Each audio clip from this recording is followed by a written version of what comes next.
आज की वीडियो में बात करेंगे शीत निष्क्रियता और ग्रीष्म निष्क्रियता के बारे में। इनमें हम अंतर जानेंगे। और शीत निष्क्रियता को अंग्रेजी में हाइबरनेशन कहते हैं और ग्रीष्म निष्क्रियता को एस्टिवेशन कहते हैं। तो आइए जानते हैं। अनेक असमतापी, देखिए एक होता है समतापी और एक होता है असमतापी। असमतापी का मतलब होता है ऐसे जीव जो अपने बॉडी के टेम्परेचर को मेंटेन ना कर सके नेचर के हिसाब से, नेचर में जो बदलाव हुआ तो उसके हिसाब से अपनी बॉडी के टेम्परेचर को मेंटेन ना कर सके, यानी जिनका तापमान जो है क्या होता है बदलता रहता है, उसी को समतापी कहते हैं।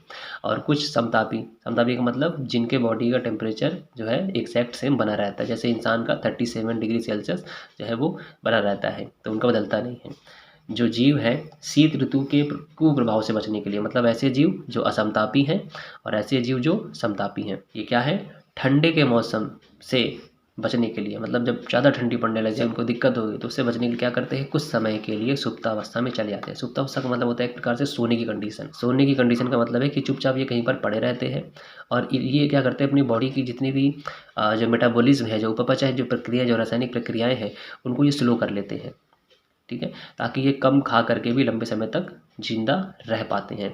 तो सुप्तावस्था में चले जाते हैं, यानी सोने कंडीशन में चले जाते हैं, पड़े रहते हैं कहीं पर बिल में, ज़मीन के नीचे कहीं पर। इसे ही शीत निष्क्रियता कहते हैं, यानी ठंडी के समय पर निष्क्रिय हो जाना। जिंदा है वो, मरे नहीं है, निष्क्रिय हो जाना। अपनी उन्होंने बॉडी की सभी जो रासायनिक अभिक्रिया है उनको स्लो कर लिया है, धीमा कर लिया है, धीरे धीरे प्रक्रिया चल रही है, धीरे धीरे डाइजेशन चल रहा है उनके बॉडी में, पचा रहा है। उनके अंदर बॉडी में फैट है, जब खाना उनको नहीं मिल रहा तो फैट धीरे धीरे फैट जो है डाइजेस्ट हो रहा है और उसी से उनको एनर्जी मिल रही है। ये कब हो रहा है, ठंडी के समय, जैसे भालू है, मेढक है, छिपकली है। अगला है एस्टिवेशन, ग्रीष्म निष्क्रियता। अनेक समतापी जीव, अब ये किसमें होगा, समतापी जीव, यानी जिनका शरीर का ताप समान रहता है। गर्मी के कुप्रभाव से, जब बहुत ज़्यादा गर्मी पड़ती है तो उससे बचने के लिए क्या करते हैं, ये भी सुप्तावस्था में चले जाते हैं। तो हाइबरनेशन कब है, ठंडी के लिए, और एस्टिवेशन कब है, गर्मी के लिए।